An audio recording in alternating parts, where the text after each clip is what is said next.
bene, va bene. Non ce n'è problema. Comunico che è pervenuta nella nota PEC del 22 aprile 2026 da parte dell'avvocato di fiducia dell'onorevole Giuseppe Castiglione, protocollata 13.879 DIG 2026 di Paradat, con la quale si comunica la revoca della misura cautelare a carico dell'onorevole Giuseppe Castiglione a seguito del provvedimento giudiziario ivi allegato, che lo stesso legale di fiducia attesta essere immediatamente esecutivo.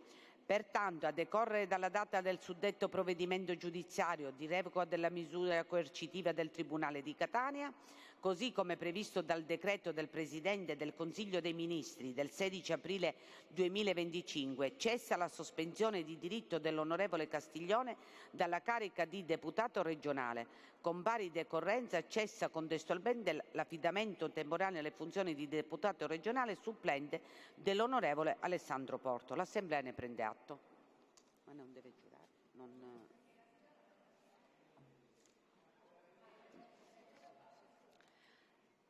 Avverto che il processo verbale della seduta precedente è posto a disposizione degli onorevoli deputati che intendono prenderne visione ed è considerato approvato in assenza di osservazioni in contrario nella presente seduta.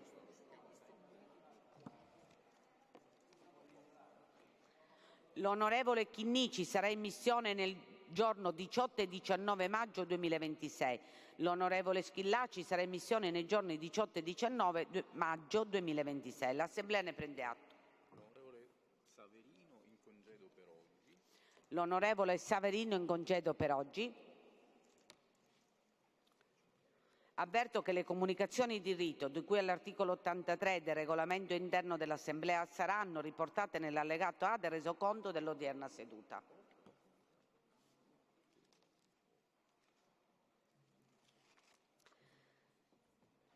Comunico che l'onorevole Valentina Chinnici, nella seduta numero del 17 aprile del 22 2026 della Commissione per la vigilanza sulla biblioteca, ha assunto le funzioni di commissario di turno ai sensi dell'articolo 162, comma 2 del regolamento interno dell'Assemblea, subentrando all'onorevole Maria Anna Caronia.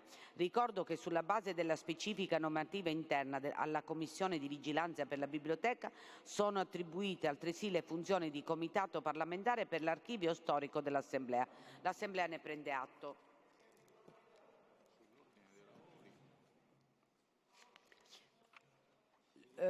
Sull'ordine dei lavori ha chiesto la parola l'onorevole Lamardera. Ne approfitto per salutare l'Istituto. Sì, un attimo che saluto l'Istituto Superiore Borghese Faranda di Patti. Oggi i ragazzi sono venuti ad assistere all'assemblea odierna.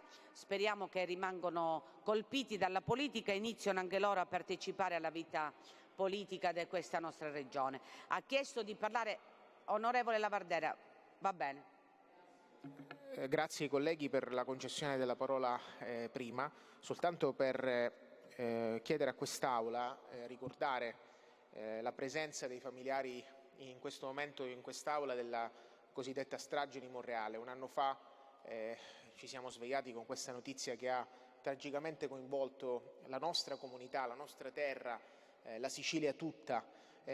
La violenza non è tollerabile in alcuna maniera e io voglio ricordare i nomi di quelli che hanno perso la vita e anche altri nomi che hanno perso la vita a causa di una violenza inaudita: Antonella Ciolino, Mario Pirozzo, Giacomo Miceli, Giuseppa Venturella, Deborah Venturella, Castrense Turdo, Marica Turdo, Marco Pirozzo, Claudia Pirozzo. Questi sono ovviamente le persone che sono presenti qui, ovviamente i parenti, e voglio ricordare invece le vittime di questa strage, che sono appunto Massimo Pirozzo, Andrea Miceli, Salvatore Turdo, Paolo Taormina, Francesco Bacchi, Paolo La Rosa, Vincenzo Trovato, Aldonaro, Giuseppe Riddio, Sara Campanella e Ilaria Sula, e sono ovviamente non solo quelli della strage di Monreale, ma anche coloro i quali hanno perso la vita sempre per fatti di violenza. A loro voglio chiedere, Presidente, di ricordare e tributare un minuto di silenzio in quest'Aula. Grazie.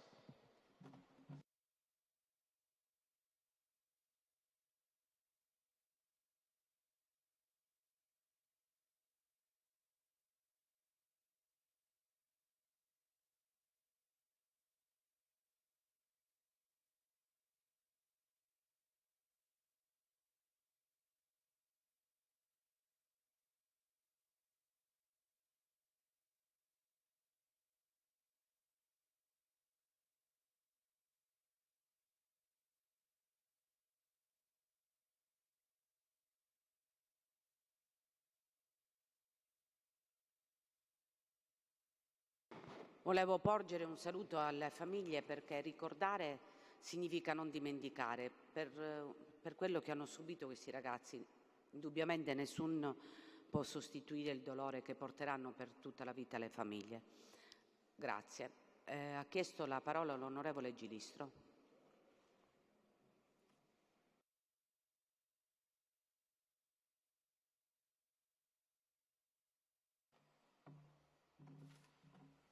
Grazie Presidente, grazie Governo, grazie onorevoli colleghi. Presidente, sono fortemente imbarazzato a parlare davanti a tutti questi giovani ragazzi e a queste famiglie anche oggi. Non immaginavo, per cui devo ridimensionare, perché il mio intervento sull'ordine dei lavori riguarda queste interrogazioni che riguardano la sanità, Presidente. Io non capisco a cosa serve questa seduta oggi, cari colleghi, per interrogazioni presentate dai nostri colleghi deputati addirittura nel 13 settembre, ne vedo una del 13 settembre del 2023. Forse questo Parlamento, Presidente, Assessore, non ha la cognizione del tempo, perché non è accettabile. Quasi tutte le interrogazioni a cui stiamo rispondendo oggi risalgono all'autunno del 2023. Significa quasi 2 anni e mezzo fa. Io credo che un'interrogazione che riguarda la carenza delle liste sulle liste d'attesa, a parte che dopo 2 anni e mezzo non è cambiato nulla, Assessore, non è cambiato nulla, ma parlare di carenza sulle liste d'attesa oggi, dopo 2 anni e mezzo, e rispondere, avrò piacere di sapere cosa risponderà oggi lei su una interrogazione di 2 anni e mezzo fa. Lo stesso vale per la gestione delle apparecchiature medicali sulle strutture di Palermo, 2 anni e mezzo fa.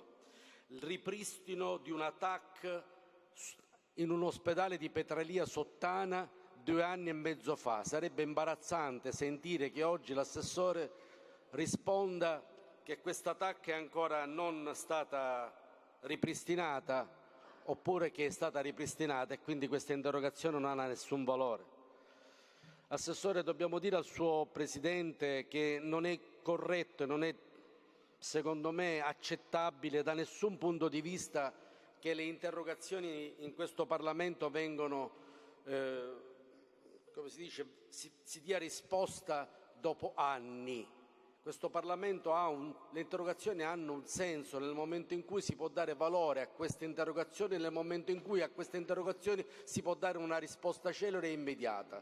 Nel momento che queste interrogazioni vengono evase dopo 2 anni e mezzo, dove che la maggior parte probabilmente di queste interrogazioni hanno già avuto una risposta, quindi io credo che ormai dovremmo abolire, Presidente, queste sessioni di interrogazioni se il Parlamento, se questo Governo risponde in termini assurdi. Ritengo che rispondere dopo 2 anni e mezzo a un'interrogazione sulla sanità, sulla salute dei cittadini siciliani sia veramente indecente e una vergogna. Grazie. Onorevole Gilistro, grazie. Però volevo ricordare che quando si fanno le interrogazioni e sono urgenti, si chiede la risposta scritta. Quando voi aspettate la sessione per venire in aula, l'assessore non ha nessuna colpa perché aspetta che vengano il turno in base alle sessioni, le rubriche, l'assessorato alla salute, eccetera. Perciò l'assessore non ha nessuna colpa, gli uffici rispondono. Se per lei la risposta deve essere urgente, la chiede per iscritto e l'assessorato risponderà urgentemente. L'assessore è stata convocata per oggi ed è presente per rispondere alle interrogazioni fatte da voi. Grazie onorevole Gilistro. Ha chiesto di parlare l'onorevole Spada.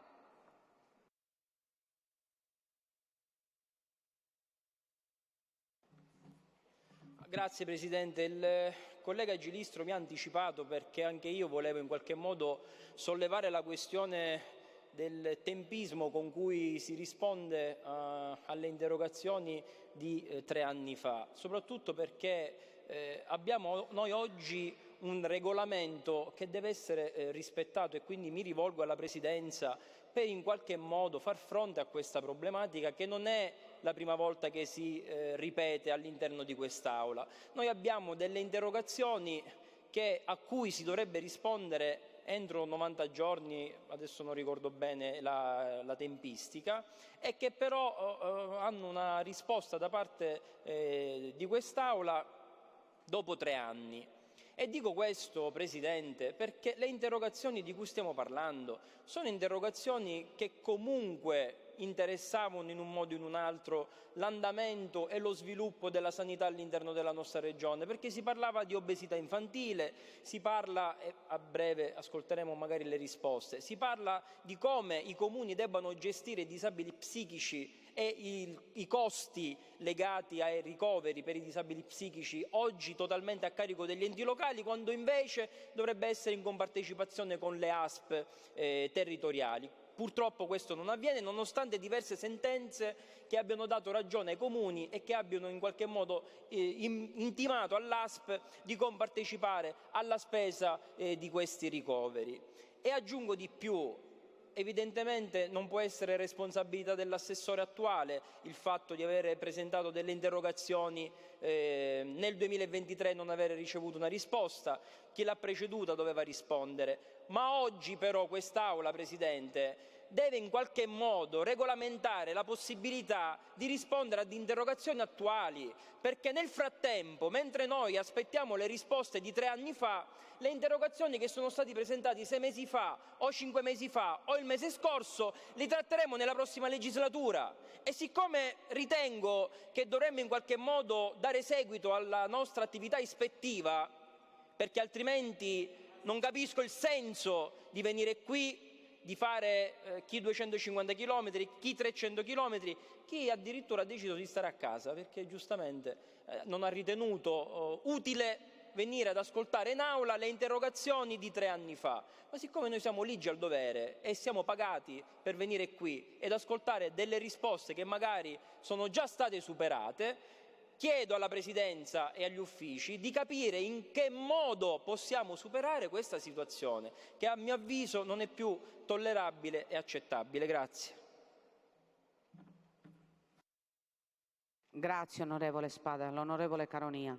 Volevo ricordare che è nostro dovere venire qua. Chi non viene è una responsabilità che si prende, personale. Saranno i cittadini a giudicare. Onorevole Caronia.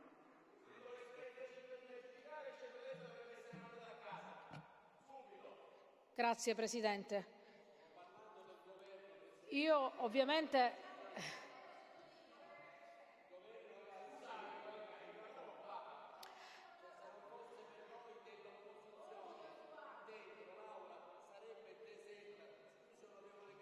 Onorevole Caronia, la prego di iniziare. sì, Grazie. Grazie Presidente. Allora, io ritengo che ciascuno risponda delle sue azioni, e poiché io ritengo che questa rubrica sia estremamente importante perché parliamo della sanità e quindi del bene più prezioso che abbiamo, la salute, è importante esserci. Ognuno poi risponde, come giustamente ha detto lei, Presidente, dei propri atti e delle proprie presenze o assenze. Per quanto riguarda, mi voglio riallacciare sull'ordine dei lavori, poiché l'onorevole Lavardera ha, come dire, rappresentato e ricordato oggi, anche con la presenza dei cari, dei nostri giovani siciliani che hanno perso la vita per ragioni legate a violenza generale, perché si è anche citata Sara Campanella, quindi comunque diciamo estreme azioni di violenza che conducono dentro la nostra regione un numero incredibile di giovani. Solo sentire quell'elenco fa venire i brividi, e lo dico da donna, lo dico da deputato, lo dico da madre. Allora io credo che, visto che oggi parleremo di sanità, ma certamente non è questo, non ho fatto un'interrogazione in tal senso, ma abbiamo dato vita, nell'inizio legislatura abbiamo votato un disegno di legge che è stato condiviso dai gruppi parlamentari tutti, quello sullo psicologo di base. Io ritorno ancora una volta a dire all'assessore, utilizzando questa occasione in cui oggi stiamo parlando appunto della rubrica della sanità, abbiamo bisogno di maggiore sanità mentale, di cure mentali, abbiamo bisogno di maggiore salute mentale. Questo Parlamento ha creato anche un intergruppo che si occupa di salute mentale, ma io credo che sia necessario rifinanziare quella legge, perché è chiaro che quella è stata un'occasione in cui abbiamo potuto dare un inizio, un incipit a quello che è la figura dello psicologo di base, cioè lo psicologo che si paga pagando un ticket, quindi con una somma che può essere sostenuta dalle famiglie e da tutti i siciliani, in alcuni casi addirittura l'esenzione a secondo del proprio sé, ma 200 figure professionali sono un numero estremamente esiguo e lo dimostrano quei drammatici numeri che ci ha dato poc'anzi il collega Zavardera, perché è chiaro che certo non tutte le vicende hanno a che vedere con la salute mentale, ma certamente il disagio che serpeggia nella nostra regione, così come in tutto il Paese, in realtà mi verrebbe da dire in tutto il mondo, è talmente tangibile che sarebbe quasi impensabile pensare soltanto che noi dobbiamo guardare alla salute fisica. C'è un problema di salute mentale difficile da abbattere, perché necessita di ingenti investimenti, perché è chiaro che chi si occupa della salute mentale, almeno quella di base, per individuare se c'è un problema che può essere curato con la psicoterapia piuttosto che invece attraverso farmaci o ad altro, questo necessita di tante visite, non di una visita che si fa una volta soltanto, ma è un percorso che porta anche a comprendere qual è lo stato emotivo che produce in un soggetto, da qualunque estrazione venga, quanto è il grado di abbandono e di disagio, che poi purtroppo sfocia in cose drammatiche, in situazioni drammatiche, che parte sono state anche citate tra quelli che sono stati appunto vittima delle uccisioni di cui abbiamo parlato. Io credo che questo sia un tema, purtroppo viene derubricato spesso come vabbè, pensi che lo psicologo possa aiutare tutti. Io credo fermamente che occuparsi della salute mentale di un paese, in questo caso della nostra regione, sia una responsabilità importante del legislatore, perché lo abbiamo scelto come gruppi parlamentari ed è diventata una legge, tra l'altro tra le poche che c'è in Italia, che prevede appunto che esiste, così come il pediatra di libera scelta, il medico di base, il cosiddetto medico di famiglia, anche lo psicologo di base. È chiaro che tutto questo deve essere sorretto economicamente. Avremo a breve una variazione di bilancio e quindi avremo la possibilità di stanziare somme. Io mi auguro che ci sia la sensibilità di quest'Aula. Collega Gilistro, abbiamo parlato tante volte di questo tema, che ci sia una sensibilità perché si apposti almeno il triplo delle somme che abbiamo messo. Abbiamo messo circa 6 milioni e 2, se non ricordo male, per iniziare, quindi 200 figure. In una regione di 5 milioni di abitanti è talmente poco che, come dire, è apprezzabile la buona volontà, ma certamente non potremmo ottenere dei risultati. E poiché di questo si parla in tutti i disegni di legge, perché si parla di inserirlo a scuola piuttosto che all'interno delle comunità, anche quelle di detenzione, ormai è una figura indispensabile in una società che è fortemente malata dal punto di vista proprio dell'emarginazione, dell'abuso di sostanze, da dipendenze. Quindi io credo che sia coerente rispetto a quello che in premessa abbiamo fatto, un minuto di silenzio, ma non basta soltanto il silenzio, servono le parole, anzi a dir meglio servono le risorse, perché si finanzi la salute pubblica, che diventa un bene di tutti e non solo di quei pochi fortunati che se lo possono permettere. Io mi batterò fino all'ultimo giorno in cui sarò a quest'Aula perché si possano veramente appostare queste somme, perché spesso lo diciamo ma poi non trovano alloggio, perché si trova spazio sempre per microinterventi che non guardano al futuro di questa regione. Grazie onorevole Caronia. Perfetto. L'onorevole Lavardera ha chiesto di parlare. Sì, no, un attimo perché deve dire se c'era il collega Giammone anche sull'ordine lavori, quindi perché siccome voglio però trasformarle, però devo dare il senso del perché voglio trasformarle scritte, quindi è giusto che prima, se c'è l'onorevole Giammone, vabbè. Era per non farlo aspettare, che deve dare una comunicazione. Allora, sì, sostanzialmente alla luce di quello che ha comunicato sia l'onorevole Spada che altri colleghi, ritengo anch'io di trasformare tutte le mie interrogazioni in scritte, perché la ragione che mi porta a fare questa scelta è una ragione che va in linea con quello che è stato detto antecedentemente in questo scranno, cioè rispondere a interrogazioni che sono datate al 2023, ripeto, avevo fatto delle richieste recenti ispezioni dell'ASP nel 2023, mancavano gestione di apparecchiature medicali, anche questa datata nel tempo, l'apparecchiatura TAC mancante dell'ospedale Madonna dell'Alto di Petralia Sottana, parlavo dell'ospedale di Gela, cioè temi che riguardano gli anestesisti e rianimatori del 118, temi che riguardano i problemi atavici di questa terra e che hanno bisogno di risposte concrete. Il fatto che questo governo venga in aula come metodo, non è il tema dell'assessore qua sanità, è un metodo generale che ci dobbiamo dare come rispetto di questo Parlamento. Se facciamo queste interrogazioni e le risposte ci arrivano dopo 2 anni, si svilisce il senso stesso del nostro operato da parlamentari, perché l'interrogazione urgente, tra l'altro da regolamento, presuppone la risposta entro i 60 giorni, quindi non avviene. Allora questo Parlamento e le funzioni ispettive dei parlamentari, anche delle opposizioni, vengono svilite. A questo punto, se stiamo scherzando, noi non vogliamo che questo teatrino venga fatto, perché siccome bisogna riempire e fare ore di lavoro in aula, io preferisco che l'assessore me li faccia avere, e le chiedo di farmene avere in formato scritto, perché è una questione di mancanza di rispetto del ruolo dei deputati che vengono e fanno il loro lavoro come è giusto che sia. Qua nessuno dice che qua qualcuno sta sbagliando, è la questione di metodo e di rispetto che ha questo Presidente, il Governo nei confronti di questo Parlamento. Quindi comunico in maniera chiara che le interrogazioni che saranno, ce ne sono abbastanza, li voglio in formato scritto, perché evidentemente se c'era tutta questa urgenza si faceva prima una seduta di questo. Grazie onorevole Lavardera. Penso che l'assessore già le aveva anticipate nella forma scritta. Perfetto. Ha chiesto di parlare l'onorevole Giambona.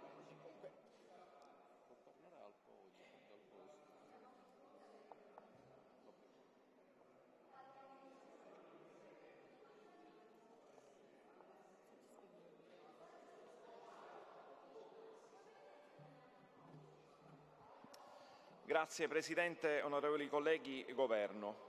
Allora, prima di cominciare volevo fare un saluto ai ragazzi che sono presenti qui ad assistere ai lavori d'Aula, ai ragazzi di Monreale, ai quali va il personale saluto e di tutto il gruppo, insomma, ai colleghi del Partito Democratico. Oggi siete qui anche per ricordare la memoria delle vittime di un anno fa, venuto a Monreale. So che stamattina c'è stata un'importante iniziativa, tra l'altro della consulta giovanile, in cui si è portato avanti il ragionamento su tanti temi irrisolti, devo dire, alle quali le istituzioni dovrebbero dare risposta. L'onorevole Giambona, la scolaresca non è di Patti. Prego? Di Patti è la scolaresca. Va bene, Presidente. Sì, mi ricollegavo a un evento avvenuto stamane, in cui si è parlato di educazione all'affettività proprio a Monreale, nel ricordo di quelle che sono le vittime che sono purtroppo venute a perire in quello che è stato un drammatico fatto avvenuto l'anno scorso a Monreale. Ma andando poi a quello che è l'oggetto della seduta odierna e della questione della rubrica sanità, ecco, io vorrei fare qualche breve considerazione. Ho fatto un'analisi di quelle che sono le interrogazioni oggi oggetto di risposta da parte dell'assessore, della rubrica di oggi. E le interrogazioni riguardano un arco temporale che va dal 13 settembre del 2023 al 26 giugno del 2024. Ebbene, io vorrei capire, e quindi questo è il motivo del mio intervento come ordine dei lavori, perché ci sono alcune interrogazioni che rientrano in questo arco temporale, per le quali sono state richieste le risposte in forma scritta e che non sono mai state oggetto di risposta in precedenti sedute e nemmeno oggi sono tra quelle che sono inserite nella rubrica che oggi verrà trattata, come quella che riguarda che ha ad oggetto i microinfusori insulinici dell'ASP di Palermo, che ha ad oggetto gli educatori socio-pedagogici esclusi dalle aziende sanitarie, che ha ad oggetto la tematica della nomina dei direttori generali delle aziende sanitarie, che ha ad oggetto il riordino delle IPAB e del personale, che ha ad oggetto anche il piano di rientro del disavanzo sanitario. Ma v'è di più. Presidente, lei giustamente ha citato la possibilità di poter presentare delle richieste, qualora siano urgenti, di trattazione di alcuni argomenti, oltre che nella forma orale, nella quale il regolamento prevede che queste debbono essere fornite da parte dell'assessore competente entro 60 giorni, la possibilità di presentarle in forma scritta. Ebbene, anche in questa fattispecie non è naturalmente una volontà di fare polemica, ma devo riscontrare che ci sono decine e decine di interrogazioni alle quali non è stato fornito alcun tipo di riscontro. Nel caso in ispecie di interrogazioni presentate dal sottoscritto ne annovero diverse, come quelle relative alle criticità dei laboratori di analisi ambulatori dei privati convenzionati, come la carenza dei medici di base, la carenza del personale medico del presidio ospedaliero dei Bianchi di Corleone, le criticità sull'ospedale della Madonna Santissima dell'Alto di Petralia Sottana, come l'assistenza specialistica ambulatoriale convenzionata che è stata, per la quale anche su questa non c'è alcun tipo di riscontro, e potrei andare avanti con numerosissime altre interrogazioni. Allora è evidente che qui c'è non solo una questione di mancanza di rispetto nei confronti di noi parlamentari, ma anche dei siciliani, che ci segnalano tante tematiche alle quali noi vorremmo avere riscontro, e avere riscontro puntuale, perché stiamo parlando della vita dei cittadini. Quando parliamo di sanità parliamo veramente di quella che per noi è una priorità e per la quale io credo che sia indispensabile quantomeno avere un minimo, di sensibilità, non solo rispetto a quello che è il ruolo dei parlamentari, ma rispetto a quello che è un'esigenza prioritaria dei cittadini siciliani. Il fatto che oggi l'assessora ci debba qui rispondere su interrogazioni che sono datate del 2023 da una parte, quindi con un ritardo di oltre 2 anni, e che addirittura si dimentichi di rispondere a talune interrogazioni che sono del medesimo periodo o anche precedenti, permettetemi di dire che è un enorme affronto rispetto al ruolo di parlamentare che noi ricopriamo. E credo che ci sia la necessità di rivedere complessivamente qual è che è la modalità di organizzazione della risposta delle interrogazioni, non solamente dell'assessorato alla salute, ma di tutti gli assessorati per i quali attendiamo centinaia e centinaia di interrogazioni. I tempi del regolamento non vengono rispettati, non c'è la risposta in forma scritta. Ditemi un po' voi se ha ancora senso portare avanti le rubriche delle interrogazioni. Grazie onorevole Giambona. Ha chiesto di parlare l'onorevole Scuvera. Grazie Presidente. Io solo per dare uno spunto di riflessione.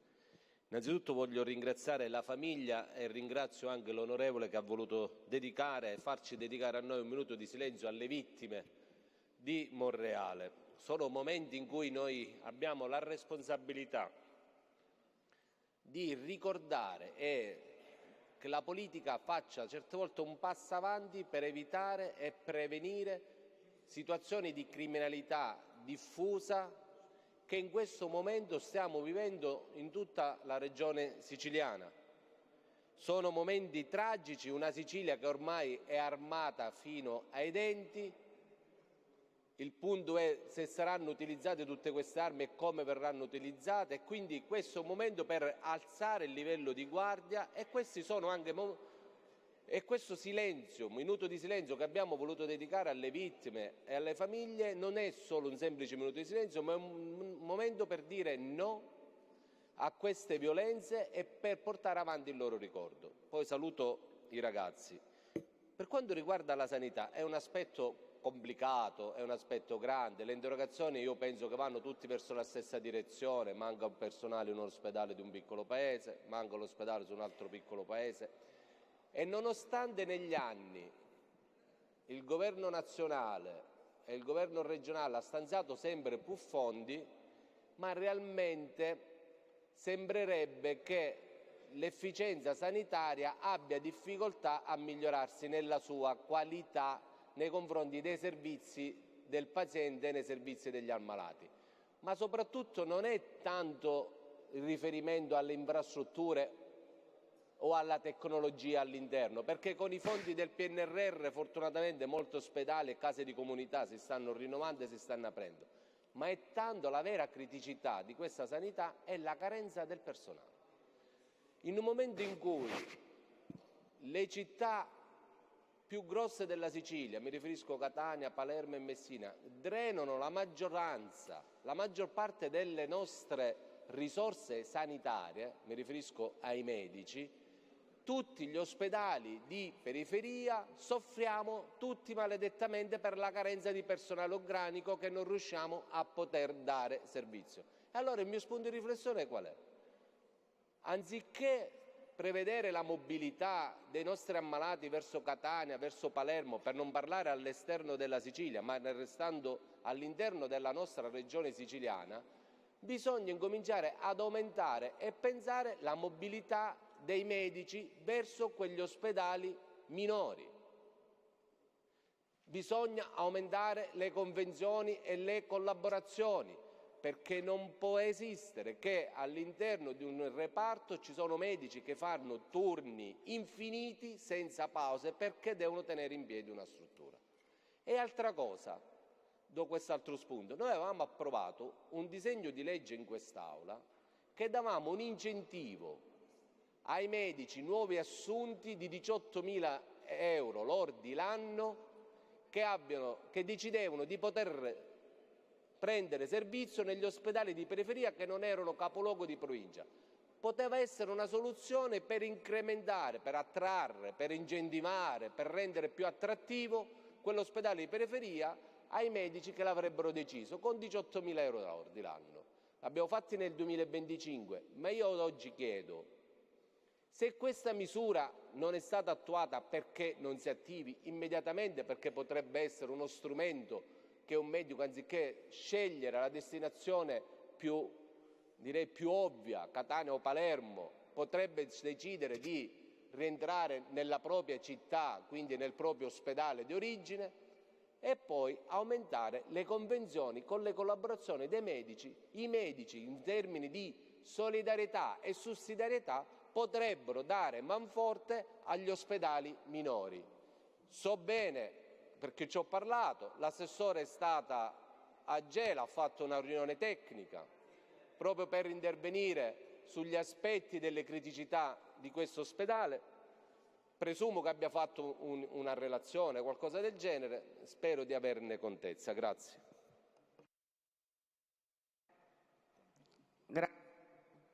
Allora andiamo all'interrogazione numero 578, chiarimenti circa l'applicazione dell'allegato 5 dell'accordo collettivo nazionale 2022 per la disciplina dei rapporti dei pediatri di libera scelta.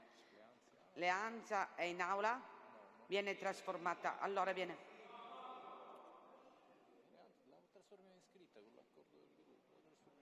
La trasformiamo in iscritta con l'accordo del gruppo? Ok. 111. Chiarimenti sui tagli del fondo complementare al PNRR destinati alla sanità. Richiesta l'onorevole Di Paola. La trasformiamo in iscritta anche questa?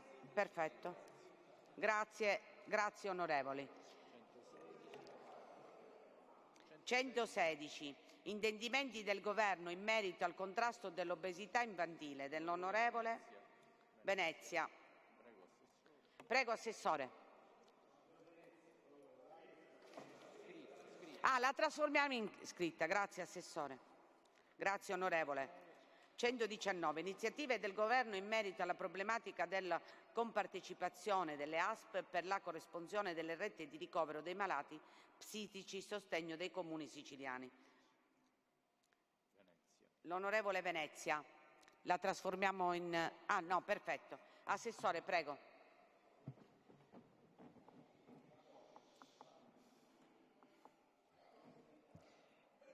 Intanto rivolgo anch'io il mio saluto ai ragazzi che sono ospiti oggi in questo nostro consesso e a loro va il mio pensiero, perché immagino che da questa esperienza possano trarre un momento di conoscenza approfondita di come certe volte i nostri sistemi funzionano con una differente modalità da quello che probabilmente le persone al di fuori percepiscono. È però importante da parte mia, visto che comunque sono stata qui di fronte a questa scolaresca indicata come responsabile di non avere risposto, di avere risposto in ritardo, di non aver mandato i riscontri necessari. Allora, io devo mettere in evidenza inevitabilmente alcune cose, che tutti i riscontri che oggi si sarebbero dovuti dare sia alle interrogazioni sia alle interpellanze sono già date in forma scritta. le abbiamo già mandate, non le abbiamo mandate oggi, le abbiamo mandate nei tempi. Faccio per esempio soltanto una riflessione. L'interrogazione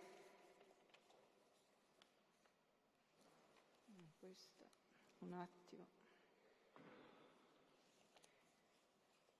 Le interrogazioni di cui oggi trattiamo, non le cito tutte, comunque ve le indico, sono state trasmesse già come atto di esecuzione di un compito, perché l'assessore che si insedia ha anche il compito di dover assumersi la responsabilità del periodo pregresso, anche se in precedenza il governo era rappresentato da un'altra persona.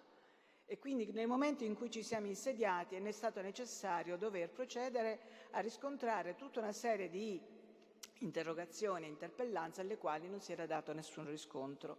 E io l'ho fatto con i tempi necessari a smaltire un passato, ma trasmettendo contestualmente i risultati della risposta, e l'abbiamo trasmessi in forma scritta. Se volete qui ne ho le copie, e le copie le lascerò tra l'altro anche alla Presidenza, e vedete che sono... Assessore, questo l'abbiamo precisato per essere corretti, che in Aula vengono solamente con la risposta orale, ma che hanno loro subito la risposta. Ma noi abbiamo risposto a tutti, sia quella richiesta in forma scritta, sia quella in forma orale, abbiamo risposto a tutti in maniera, proprio perché era trascorso un lasso di tempo notevole.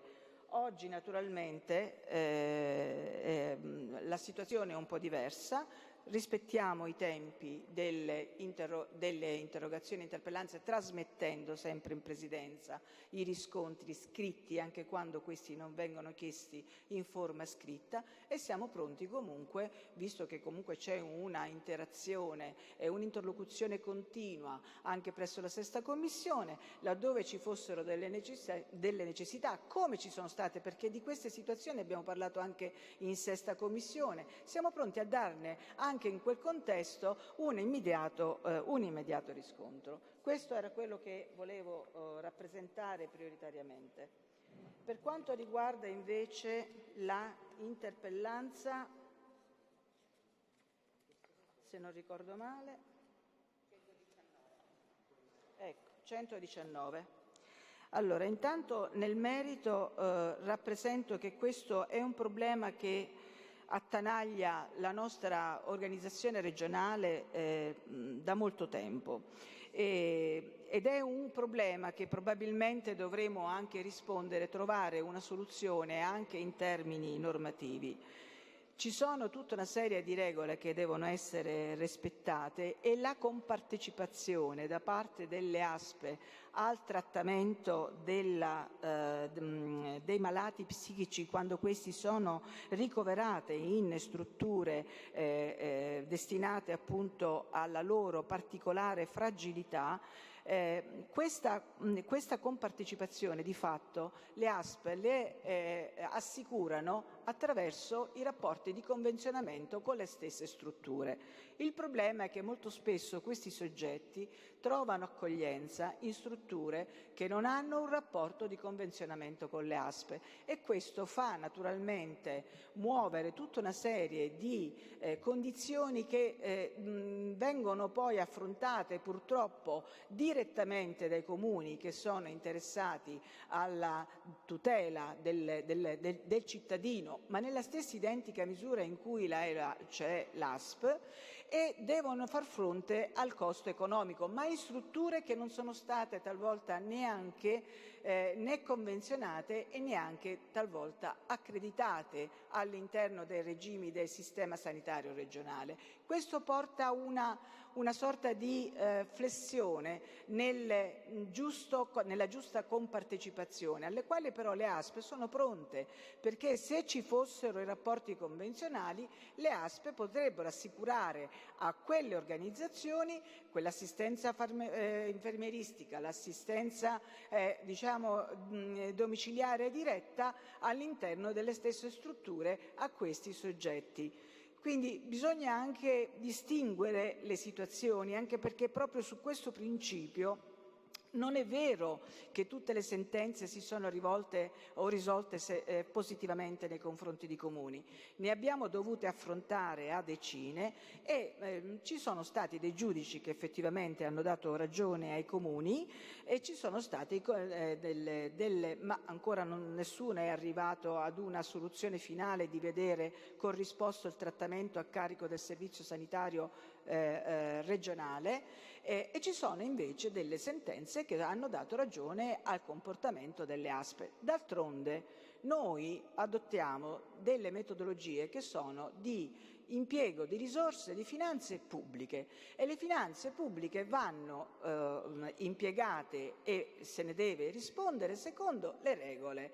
Quindi pur comprendendo la difficoltà in cui i comuni spesso si trovano, sono molto spesso dei comuni in piano di rientro, hanno difficoltà a chiudere il bilancio e basta talvolta un cittadino, soprattutto nei piccoli comuni, che ha diritto ad al pagamento delle rette necessarie per le sue particolari condizioni, da mettere in difficoltà l'economia e il bilancio stesso del comune. E comprendiamo questa situazione, ma è una situazione che probabilmente dobbiamo normare con più attenzione e più peculiarità, perché allo stato attuale, così per com'è, non penso che possa trovare una soluzione. Onorevole Venezia, si dichiara soddisfatto? Presidente, onorevoli colleghi, Assessore Faraoni. Non solo non ci riteniamo soddisfatti, ma siamo costretti a intervenire anche per, evidenziare alcune contraddizioni che abbiamo registrato in alcuni passaggi della risposta dell'assessore. In prima istanza vorrei rendere chiaro il fatto che a sottoporre al regime di ricovero i malati psichici è l'ASP stessa, attraverso il Dipartimento di Salute Mentale, non certo l'iniziativa dei sindaci, e questo comporta il fatto che le amministrazioni civiche sono ovviamente obbligate a procedere attraverso un ricovero ed essendo spesa obbligatoria a farsi carico delle relative rette. Fino al 2018 la retta di ricovero era sostenuta non solo attraverso le risorse dei bilanci comunali, ma anche attraverso una compartecipazione da parte dell'assessorato della famiglia per la quota socioassistenziale e una partecipazione da parte delle ASP per la quota sanitaria che all'incirca ammontava al 40% dell'importo totale della retta.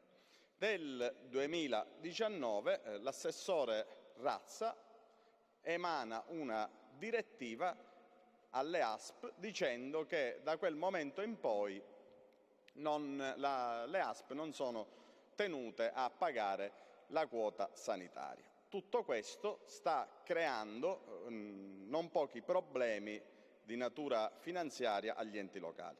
E debbo anche contraddire l'assessore quando lei afferma che le strutture che sono dove vengono ricoverati questi soggetti non sono accreditati o indicati dalla Regione o indicati dalle ASP, perché per accogliere questa tipologia di pazienti servono dei meccanismi di accreditamento molto rigidi.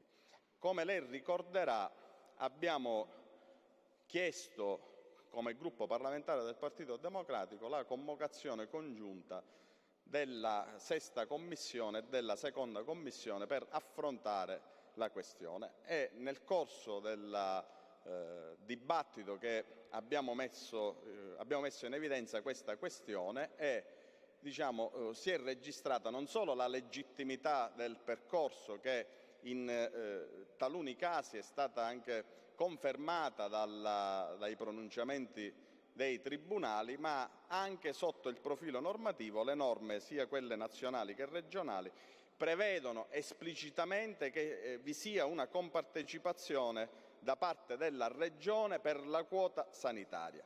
Reputiamo opportuno che la Regione, ponga in essere non tanto provvedimenti di natura legislativa, ma soprattutto di bilancio, emanando da parte sua una nuova direttiva alle ASP e dicendo che le stesse sono tenute, come lo erano fino al 2019, a versare queste quote, anche perché i comuni iscrivono molto spesso in bilancio, almeno negli anni precedenti, la quota che prima metteva l'ASP, e tutto questo sta creando dei buchi di bilancio a molti enti locali, a cui lei faceva anche riferimento, soprattutto ai piccoli comuni. Abbiamo quantificato una quota complessiva per la Sicilia di circa 40 milioni di euro l'anno, che non ci sembra, a nostro sommesso avviso, una quota così consistente da non poter essere sopportata dal bilancio della Regione. Per cui noi chiediamo, Assessore, un intervento concreto e celere per dare una risposta a questa questione che anche il collega Spada ha evidenziato pochi minuti fa in quest'Aula. Se il Governo non intende fare questo, se ne assume la responsabilità, ma sappia che fa un danno ai comuni e non si occupa di una spesa fondamentale per alcuni soggetti che sono fragili e che necessiterebbero di un'adeguata attenzione da parte della Regione e dell'assessorato della sanità. Per queste ragioni noi non ci riteniamo soddisfatti della risposta. Grazie onorevole Venezia. Allora, interpellanza numero 131, chiarimenti e interventi in merito all'attuazione delle disposizioni già previste dall'articolo 18 della legge regionale del 9 maggio 2017, numero 8, recante esenzioni ticket inoccupati. Chinnici, la richiesta, prego Assessore.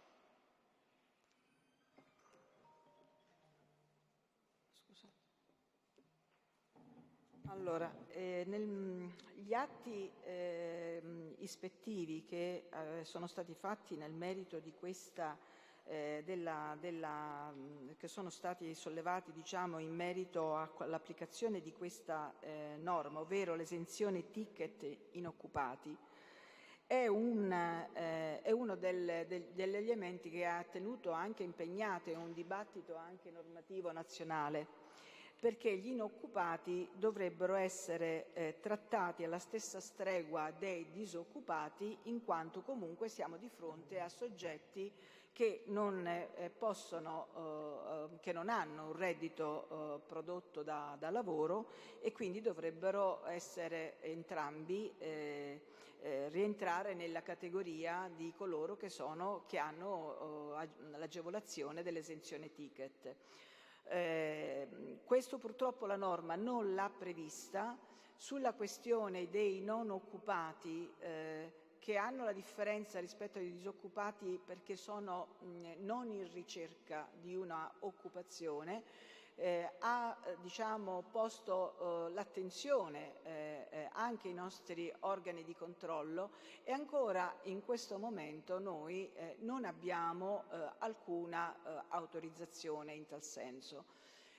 Ovviamente la situazione c'è, deve essere risolta a livello normativo nazionale, e allo Stato far passare questo principio, rispetto al quale tra l'altro anche le ASP si erano dichiarati favorevoli, perché si comprende anche la differenza e lo stato di fragilità in cui queste categorie di persone che non cercano un'occupazione molto spesso si trovano, hanno creato naturalmente delle divergenze di considerazioni che possono comportare anche una responsabilità erariale.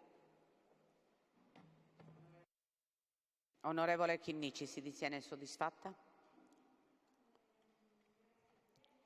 Mi sembra che l'assessora prenda atto di fatto dell'esistente, cioè di questa aporia. Quello che io chiedevo è come mai appunto, siccome il Consiglio di Stato si è espresso su questo, come citavo nell'interpellanza, ha espresso il parere 1268 il 13 luglio del 2022, ha sancito appunto che è superata ormai appunto la distinzione fra disoccupati e inoccupati. In seguito a questo parere del Consiglio di Stato praticamente tutte le regioni italiane si sono adeguate. Quindi quello che non capisco è perché noi no, perché non recepiamo il parere del Consiglio di Stato. Questo era appunto il senso. Quindi se l'intento è lo recepiremo, bene. Cosa serve per recepirlo? Se deve essere fatto a livello di giunta, a livello di Parlamento? Io non so precisamente quale sia la strada, so che le altre regioni si sono adeguate e che io sappia è rimasta soltanto la Sicilia, o forse anche un'altra regione, ma credo solo la Sicilia, ad avere questa aporia e questa distinzione giuridica che di fatto, ripeto, il Consiglio di Stato ha detto che non c'è più ragione che ci sia. Quindi mi ritengo insoddisfatta perché vorrei anche il passaggio successivo, oltre la presa d'atto, cioè qual è la via normativa per risolvere l'aporia suddetta. Grazie. Grazie onorevole Chinnici. Interpellanza numero 133. Iniziative per monitorare i valori di attenzione per i campi elettromagnetici e radiofrequenze attualmente in vigore. L'onorevole Venezia. Scritta? Bene, Assessore, la trasformiamo in scritta. Interpellanza 136.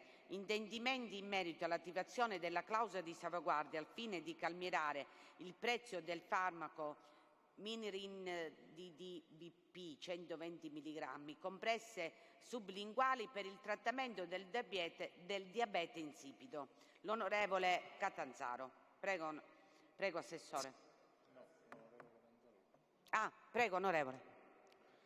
Presidente, intervengo perché annuncio già che la risposta non mi serve in forma orale in quest'Aula vuota, dove ovviamente la voce sta rimbombando, perché l'assenza è un'assenza che inizia a farsi sentire e pesare. Quindi chiederei all'assessore, invece di dare la risposta orale, di farla scritta, anche nel rispetto del collega che ha annunciato rispetto a quello che sono le interrogazioni che oggi quest'Aula deve trattare a distanza di 2 anni, perché è un'interrogazione presentata nel giugno del 2024. Io poco fa ho ascoltato quali sono state le sue motivazioni, Presidente, che noi dovremmo richiedere con carattere d'urgenza, però c'è anche un aspetto politico al quale lei non mi può far pronunciare quello che possa essere una mia riflessione.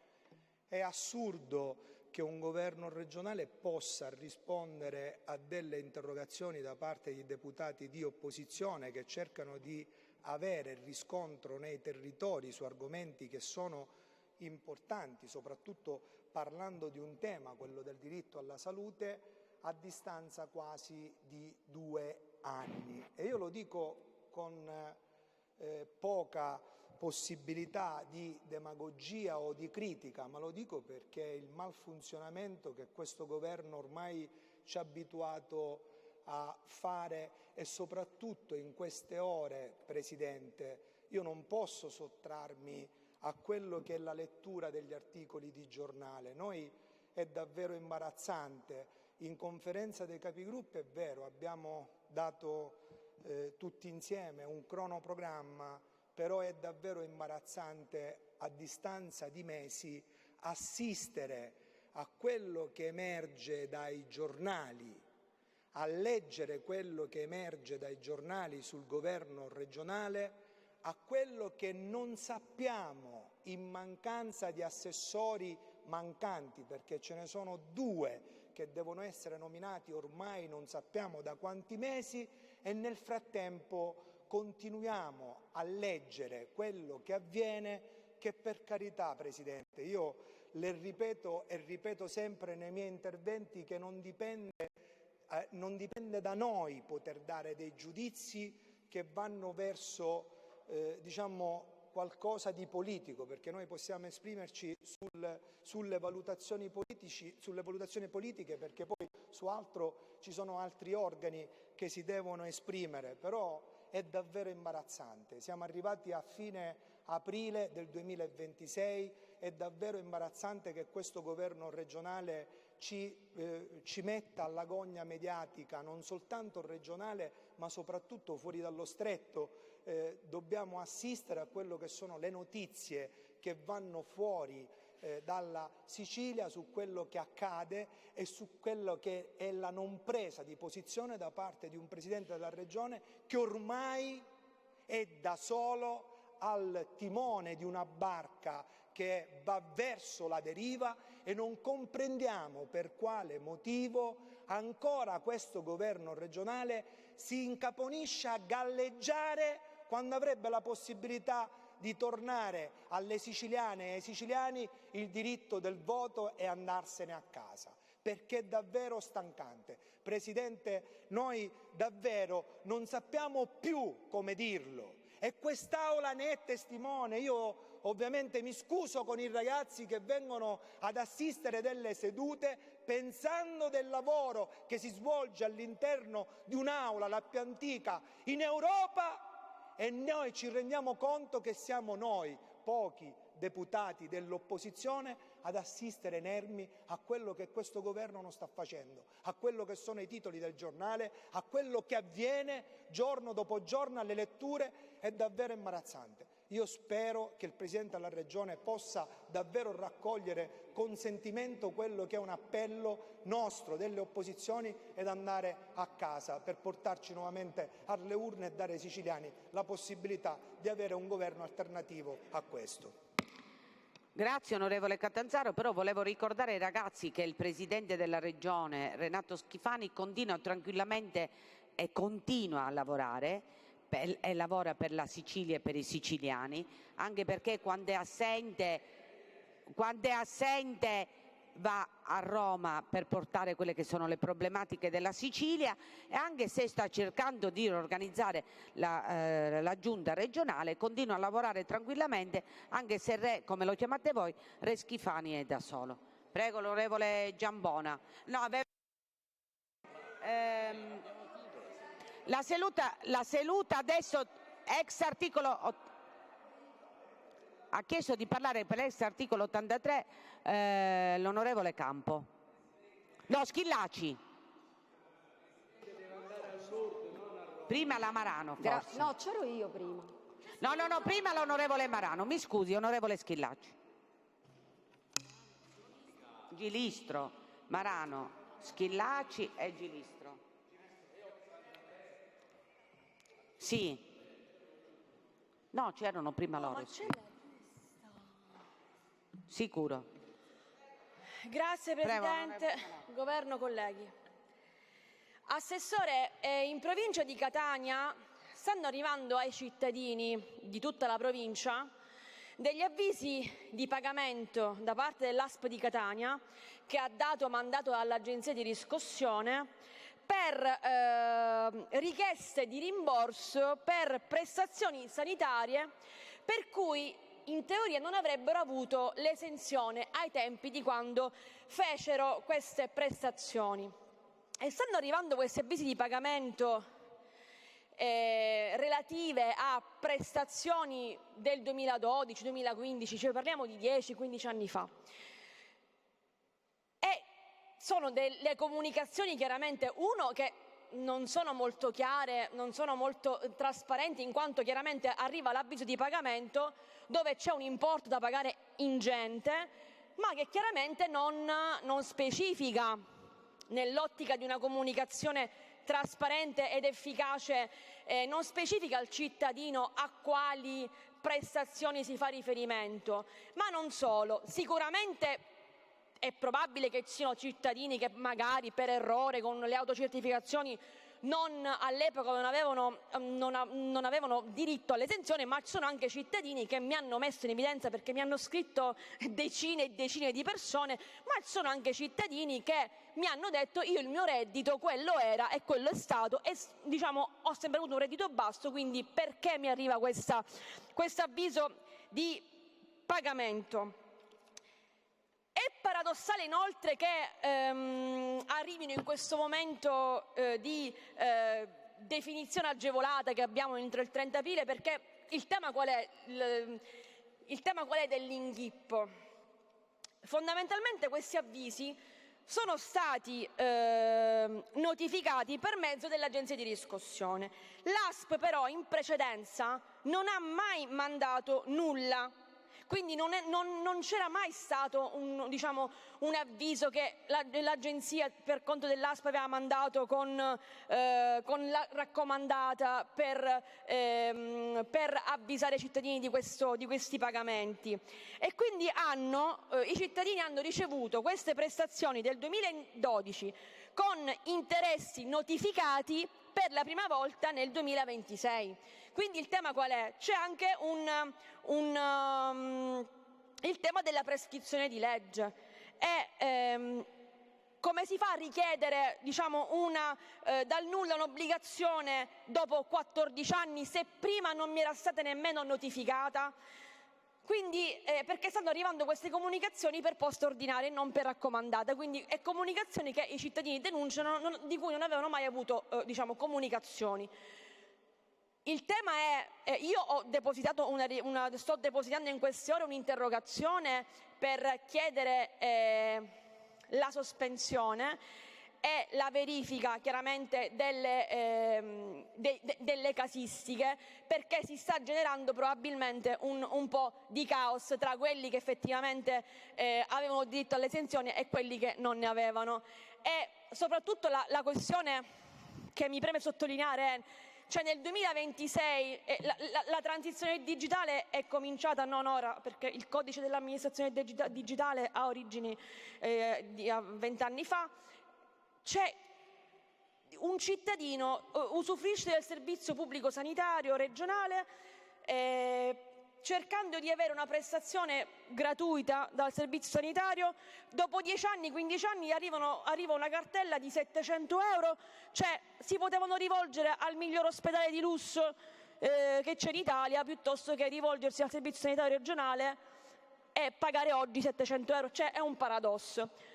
Quindi sto depositando un'interrogazione e chiederò un'audizione, Assessore, per fare chiarezza su questa cosa, perché sicuramente c'è anche la necessità di assistere queste persone che sono chiaramente nel caos, in un contesto del servizio sanitario che sappiamo i problemi che ha, liste d'attesa, la gente si fa i prestiti per curarsi o se ne va fuori nelle altre regioni, in un contesto non sereno per le persone che non possono curarsi, pensionati che si ritrovano con una pensione di 500 euro e dover pagare una prestazione, capisce bene che è un po' problematico. Grazie.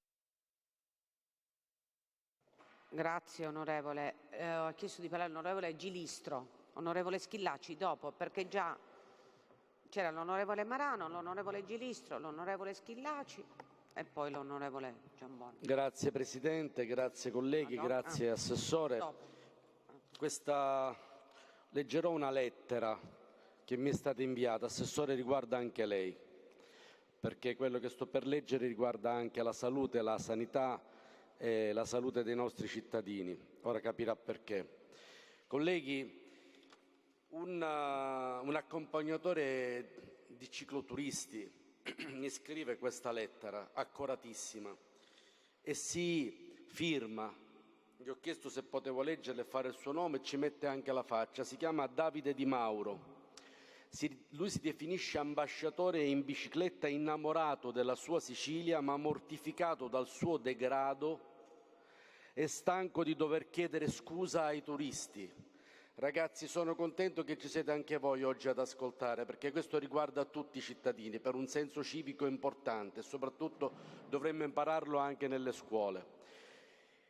Il cicloturismo in Italia investe un turismo di quasi 10 miliardi di euro, 89 milioni di presenze, Presidente, è uno dei comparti più importanti. La Sicilia invece raccoglie solo le briciole lasciando i flussi alle altre regioni. E sapete perché, Assessore, Presidente? Perché i turisti si aspettano un paradiso ma subiscono uno shock culturale. Un ciclista non ha finestrini a fargli da scudo, vive la strada metro per metro, respirandole l'odore nauseabondo.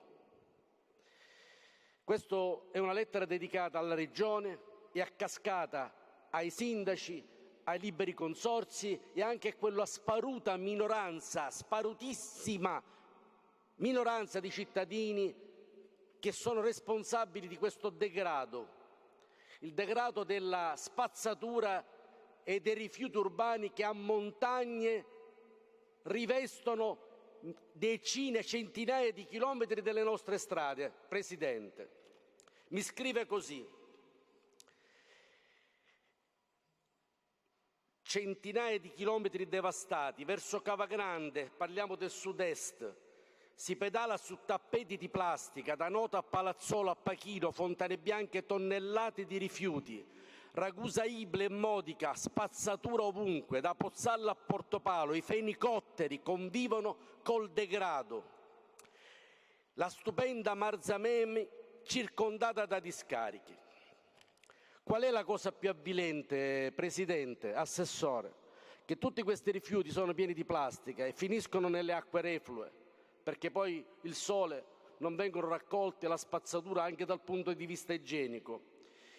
Ma la cosa più avvilente, dice questa carissima persona, è che addirittura i tour operator in diverse parti del mondo, in America, in Finlandia, in Danimarca, in moltissimi stati del mondo, avvertono, hanno messo nei loro tour operator, nelle loro offerte turistiche, hanno scritto questo, per tutelarsi fra le altre cose. Hanno inserito nei pacchetti un avviso scritto che allerta i turisti sulla spazzatura diffusa ancor prima che prenotino. È pazzesco. C'è in un tour operator, in una vendita di prodotti turistici siciliani, allertano i loro clienti che se c'è una regione stupenda, però si devono aspettare una regione piena di spazzatura. Questa è una vergogna e un'indecenza su cui non abbiamo mai messo fine. È inutile che parliamo di termovalorizzatori che saranno pronti fra 10 anni, se saranno pronti, chissà quando. E in questi anni perdiamo milioni, miliardi di euro perché i turisti preferiscono, lo dice questa mail, preferiscono regioni più pulite. Provo profondo sgomento e imbarazzo di fronte alla loro incredulità. Cioè, loro si fermano con le biciclette, scendono e fotografano. Il danno al brand Sicilia è incalcolabile. Un turista deluso diventa pessima pubblicità all'estero. Le conseguenze sono già realtà. I tour operator stranieri riducono le prenotazioni preferendo mete pulite. La Sicilia si sta facendo la nomea internazionale di destinazione stupenda ma sporca. Questa è la vergogna. E cosa facciamo? Siamo nel Parlamento più antico del mondo, in una città che sta diventando una regione fra le più sporche del mondo. Presidente, dovremmo cominciare ad indignarci tutti per quello che sta accadendo. Grazie, onorevole Gilistro. Arrivo, Presidente. Noi i turisti non li vogliamo, li cacciamo. Onorevole Gilistro, diamo un messaggio negativo ai ragazzi che sono il nostro futuro. I termovalorizzatori servono proprio a questo, per evitare che i comuni, che sono tutti indebitati per le discariche, sappiamo, per converire, giusto? E succede quello che succede in Sicilia. Servono proprio per evitare, per riciclare, per abituarci ad essere più civili. Dobbiamo dare un messaggio di speranza ai ragazzi. E il Presidente sta lavorando per questo. Grazie onorevole Gilistro. Onorevole Schillaci, prego.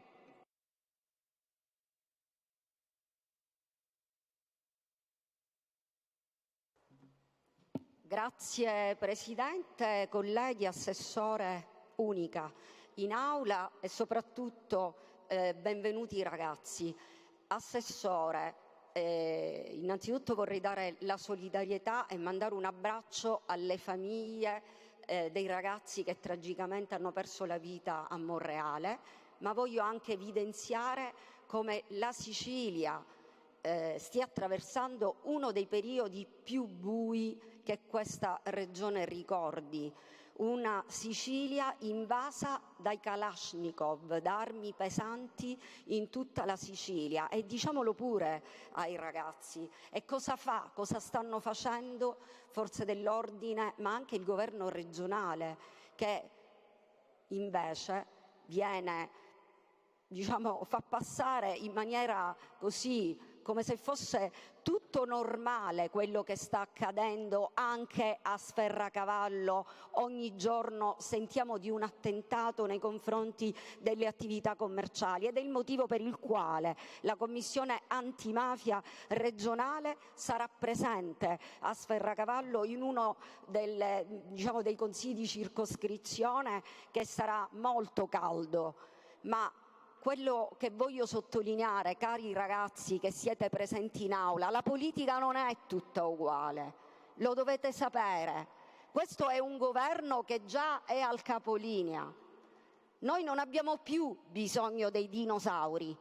Questo è un governo di dinosauri che non lascia alcun posto alle future generazioni. Lo dovete sapere.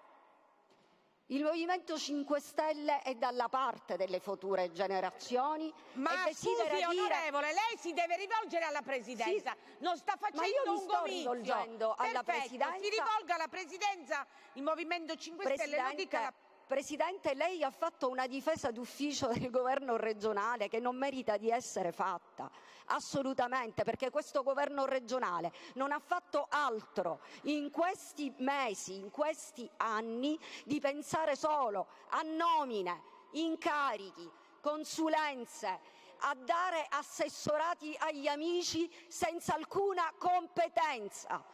D'accordo, Presidente? Non difenda questo governo regionale, che è indifendibile. Mancano 2 assessori importantissime, politiche sociali che riguardano il futuro delle nuove generazioni. Mancano gli enti locali che si occupano del principio di sussidiarietà. Non mi tolga la parola, Presidente. I comizi non li dobbiamo fare.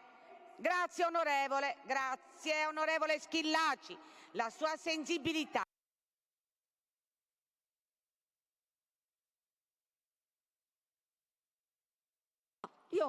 Adesso è acceso, quindi non difenda questo governo che è indifendibile. Noi abbiamo bisogno di risposte per le nuove generazioni, e questo governo regionale non le sta dando. Quindi, Presidente, non dica che il governo sta lavorando, come lei ha fatto, con una difesa d'ufficio che non va fatta. Questo governo regionale si deve assumere le sue responsabilità e, se il caso, andare a casa prima. Onorevole Schillaci, adesso ha chiesto di parlare l'onorevole Adorno.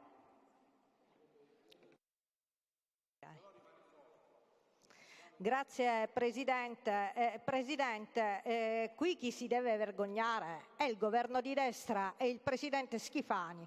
Oggi in aula i ragazzi vedono una bruttissima scena. Dovrebbero essere 12 gli assessori presenti, e invece c'è solo un assessore in aula. E lei Presidente che interrompe la mia collega e il mio collega per dire che il Movimento 5 Stelle, che puntualmente assieme a tutte le opposizioni sempre scusi, presente... onorevole, scusi, Presidente, onorevole. Lei è una persona che io stimo. Lei non può scusi, togliere la parola. La faccio parlare. Ascolti, lei è una persona che io stimo. Anche io la stimo, però e non sa mi può togliere la parola. Però quando... dobbiamo dire la verità. Quando ci sono le discorso. interrogazioni, lei non può viene intervenire chiamato per no, dobbiamo dire la verità. Ma la verità, lei non è la verità è che quando ci sono le interrogazioni viene solo l'assessore al ramo. 11 sedie vuote, è una vergogna, e questi ragazzi lo devono sapere che il Presidente Schifani è assente per l'ennesima volta, che ci sono 11 onorevole assessori Adorno, io la mancanti. stimo, però le tolgo Presidente, mi faccia completare, per correttezza nei confronti dei ragazzi, per correttezza, quando c'è interpellanza e interrogazioni devono essere presenti gli assessori al ramo. perché gli altri assessori sono impegnati a lavorare per la Regione Sicilia.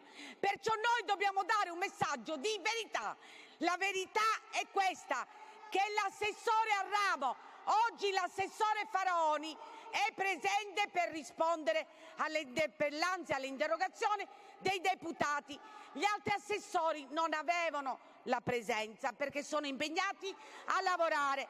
Perciò lei dica quello che vuole ed è giusto, però diamo le informazioni giuste, che oggi il Parlamento, la Giunta non è qua, non perché non interessa il Parlamento regionale, perché interessa il Parlamento regionale, ma sono a lavorare negli assessorati e l'assessore al ramo è qui presente. Se noi diciamo ai ragazzi che è una vergogna che non sono presenti, non è così, perché l'assessore che oggi ha la sessione della sanità è qui presente. Prego, onorevole, continui. La difesa d'ufficio del centrodestra e del governo di centrodestra. Onorevole, è la verità. No, perché esatto, io lei lo sto potendo quando c'è da dire nulla. qualcosa io la dico. Presidente, però non è una difesa d'ufficio, che questa è la verità. Ho 5 minuti di tempo per poter dire un concetto. Ok, allora grazie Presidente, però io non vorrei essere interrotta, perché io mi sarei aspettata in una situazione così grave da mesi, in cui mancano ancora gli assessorati e le deroghe da dare, che sono stati prese ad interim da parte del Presidente, che significa rilanciare l'azione politica, perché dare le deroghe significa che possiamo superare quell'impasse che si era creato dopo il caso di Cuffaro e del cosiddetto cuffarismo, e invece tutto è rimasto piatto e in stasi.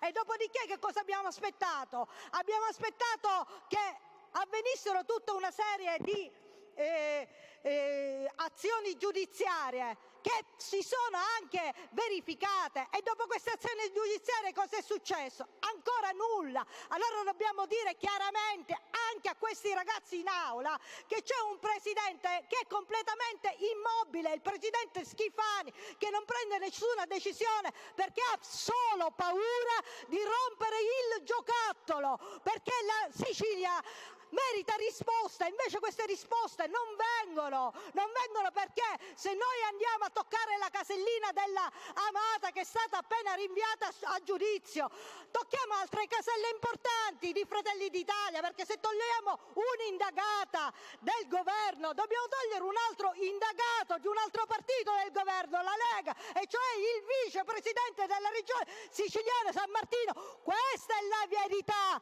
e questa è la vergogna a cui stanno assistendo questi ragazzi. I siciliani e questi ragazzi non vogliono più assistere a questa vergogna. Abbiamo bisogno di tornare, che la parola torni di nuovo agli elettori, che si possa decidere di nuovo e liberare questa terra da questo cancro, perché lo dobbiamo dire. È venuta qua anche Donzelli di Fratelli d'Italia assieme all'altra Donzella. Assessore. Mi scusi, I comizi Presidente, li andiamo a fare in piazza. che lei mi toglia di nuovo Assessore, la parola. onorevole, ma io onorevole. sto parlando, ma lei mi toglie la parola per quale motivo? Le tolgo la parola perché sta facendo un comizio, onorevole. Lei è tanto ligia, tanto brava, tanto attenta, però no, i comizi si fanno in piazza. Qua dobbiamo parlare di argomenti che sono...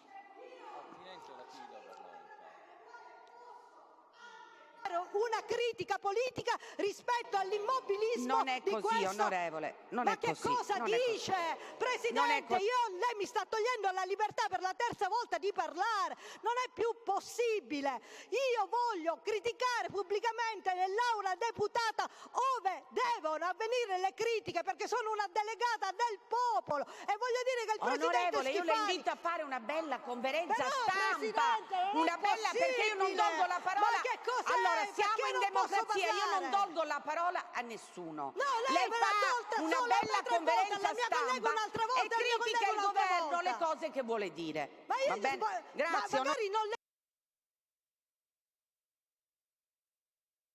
Prendo atto che c'è un presidente della regione siciliana che ancora una volta, malgrado siano passati qui in Sicilia dal continente sia venuto Donzelli e Donzella Meloni, non è successo proprio nulla, perché malgrado si era fissata una deadline attraverso la quale non si poteva andare oltre, a tutt'oggi noi non sappiamo niente, non sappiamo questi assessorati nemmeno a chi vengono dati, e parlare di assessorati significa dare risposte in quel determinato settore ai siciliani, non parliamo di cose astratte, significa che se individuiamo un assessore è lui o lei la responsabile o il responsabile di quel settore, e invece così continua tutto a essere annebbiato, affoscato, in maniera che nessuno abbia la responsabilità. Signori, qui c'è solo un responsabile ed è il presidente Schifani, che dovrebbe prendere atto della sua disfatta e liberarci. Grazie Presidente.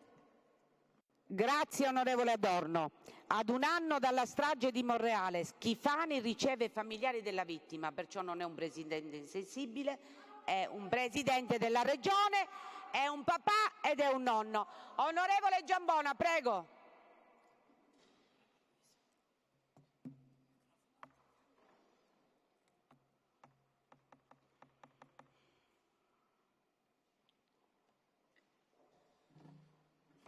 Grazie Presidente, onorevoli colleghi Governo. Questi pochi minuti vorrei fare alcune considerazioni sullo stato dell'arte dei lavori di questa Assemblea, anche perché poc'anzi è stato richiamato il termine lavoro, e parlare di lavoro in un'aula semivuota e con questi ritmi di lavoro che portiamo avanti, in un contesto che è quello di Sala d'Ercole, che rappresenta le fatiche d'Ercole, mi faccia fare questo breve ragionamento. Mi sembra essere quasi in una tragicommedia, mettiamola così, Presidente, perché lei parla del lavoro del Presidente della Regione. Noi vogliamo che il Presidente della Regione lavori per la Sicilia, deve lavorare per la Sicilia, per questo è stato eletto, per portare avanti gli interessi dei siciliani.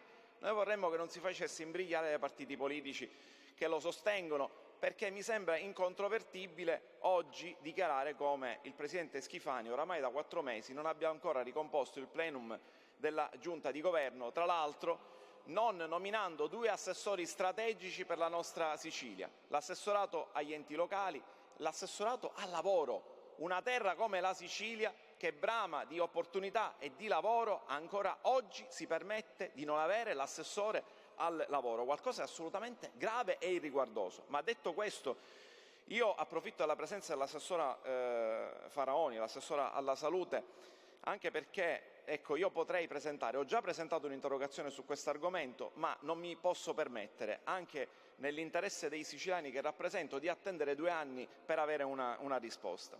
Sa benissimo l'assessora quanto siamo sensibili al tema del diritto alla salute, abbiamo denunciato il tema delle liste d'attesa, delle carenze dei medici, purtroppo della mobilità sulla sanità. Molta gente è costretta a spostarsi per farsi curare in altre regioni, chi può.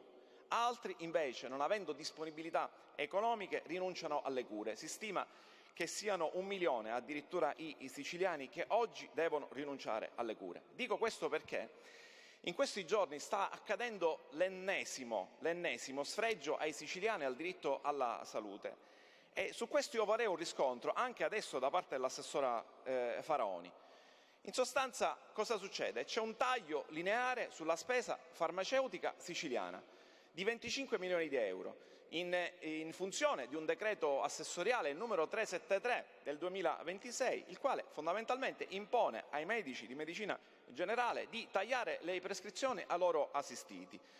I medici di base sono allarmati perché vedono un quadro assolutamente incerto su come loro devono operare. Da una parte si trovano tra l'incudine e il martello. Ci sono i pazienti che chiedono naturalmente la prescrizione di alcuni farmaci che in alcuni casi vengono loro negati perché i medici non vorrebbero sforare questo budget, in funzione del quale sarebbero previsti addirittura delle sanzioni. Io credo che sia qualcosa di assolutamente inaccettabile, perché parliamo di prescrizioni che possono riguardare in alcuni casi anche terapie salvavita previste da medici specialisti. Mi risulta anche di terapie che possono in un certo qual modo anche pregiudicare quello che è lo stato di vita delle persone. Allora noi questo l'abbiamo denunciato. Mi risulta che alla luce della nostra denuncia sia cambiato qualcosa, che alcuni farmaci siano usciti fuori da quello che è il cosiddetto monitoraggio, ma rimane la forte preoccupazione di una scelta sbagliata che prevede l'ennesimo taglio lineare nei confronti dei siciliani. Le ragioni di budget e di finanza sanitaria non possono ricadere sulle spalle dei cittadini siciliani. Io lo dico a chiare lettere, tutto questo è assolutamente sbagliato. Se si devono trovare delle soluzioni su quello che è lo squilibrio del bilancio della sanità siciliana, lo si deve trovare in altri ambiti, si deve trovare negli sprechi, si deve trovare nelle altre risorse, non sicuramente andando a tagliare sulla spesa farmaceutica, tra l'altro della povera gente che non potrà mettere mano in tasca perché i soldi non ne ha. Abbiamo tanta gente che è pensionata anche con la pensione sociale a 1.000 euro al mese, non possono pagare quei farmaci che i medici non potranno più prescrivere. È qualcosa di assolutamente grave. Ecco perché noi da questo punto di vista, sul tema della sanità, sul tema di questo ennesimo taglio sulla spesa sanitaria, chiediamo un'inversione di tendenza subito. Andate a trovare risorse altrove, non tagliate sulla sanità. Su questo non facciamo alcun passo indietro. Onorevole Giambona, ha chiesto di parlare l'onorevole Venezia.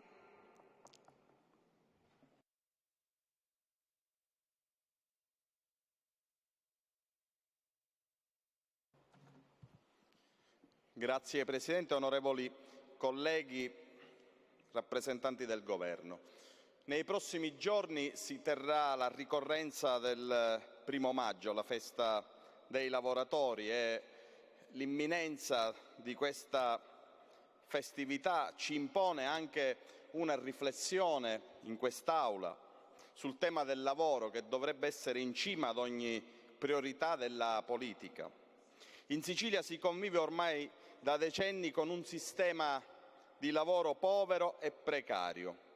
Nei settori privati la maggior parte del lavoro è povero, con salari che sono di gran lunga inferiori alla media nazionale.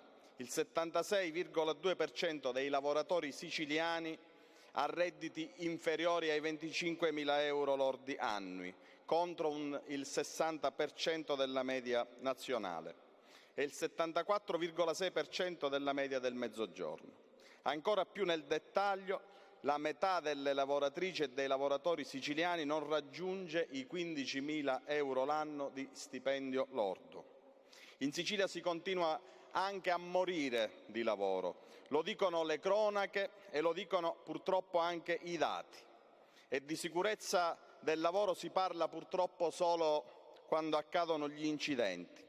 Nel corso del 2025, secondo i dati forniti dall'INAIL, sono stati 27.378 gli infortuni sul lavoro avvenuti in Sicilia, di cui 94 purtroppo mortali. Di questi 81 sono avvenuti nel settore dell'industria e dei servizi, 11 nel comparto agricolo e 2 nella gestione per conto dello Stato. Nel corso del primo semestre di quest'anno sono stati denunciati 4.105 infortuni sul lavoro avvenuti nell'isola, di cui purtroppo 10 mortali, e di questi ultimi 2 avvenuti nei giorni scorsi a Palermo. Un bollettino che non basta a porre freno al livello di irregolarità che si riscontra nel mondo del lavoro. Nel primo semestre del 2025 il contrasto al lavoro nero e la violazione delle normative di sicurezza ha fatto registrare una percentuale di irregolarità pari al 78,59%. Su 788 lavoratori verificati, ben 213 sono risultati in nero. Però rispetto a questi dati mancano adeguati controlli e soprattutto manca il personale preposto da parte della Regione per effettuare questi controlli. Un discorso a parte merita, Presidente, la problematica del caporalato, che non è solo un fatto di storia, ma appartiene all'attualità dei nostri tempi. Lo sfruttamento lavorativo in agricoltura, soprattutto, è un fenomeno purtroppo complesso che non può essere contrastato solo con un approccio propagandistico, ma serve un sistema di controllo efficace. I fenomeni più gravi di sfruttamento purtroppo sono caratterizzati dal lungo orario di lavoro, dalla bassa retribuzione, da condizioni di lavoro e di alloggio privi di requisiti minimi di sicurezza e igiene, se non decisamente degradanti, oltre che al lavoro nero. In questi casi lo sfruttamento lavorativo può presentare un grande, purtroppo, livello di disvalore sociale e anche penale. E negli ultimi tempi registriamo anche, a causa della nascita di una forma nuova di economia nelle piattaforme digitali, della crescita esponenziale in Sicilia del cosiddetto caporalato digitale. I lavoratori, cosiddetti rider, operano in molti casi in condizioni di estrema precarietà, sotto il controllo di algoritmi che determinano turni e compensi senza nessuna trasparenza o reale contrattazione. Molte regioni hanno provveduto negli ultimi mesi ad approvare delle normative regionali relative al salario minimo, non ultima la Regione Sardegna, che ha provveduto ad approvare una legge regionale in questa direzione. Sarebbe auspicabile, nel clima di delegittimazione generale cui è sottoposto questo Parlamento per l'immobilismo e l'inerzia del Governo, avere uno scatto di orgoglio e una volta tanto approvare anche nella nostra Regione una legge che possa dare dignità ai lavoratori. Io mi auguro che il 1° maggio possa fare riflettere la classe politica di questo nostro territorio, di questa nostra Regione, per poter avviare una stagione di rilancio che possa partire proprio dai temi del lavoro. Grazie. Grazie onorevole Venezia. L'Aula viene rinviata mercoledì 6 maggio alle ore 15 secondo il calendario condiviso nella conferenza dei Capigruppo. L'Aula è chiusa.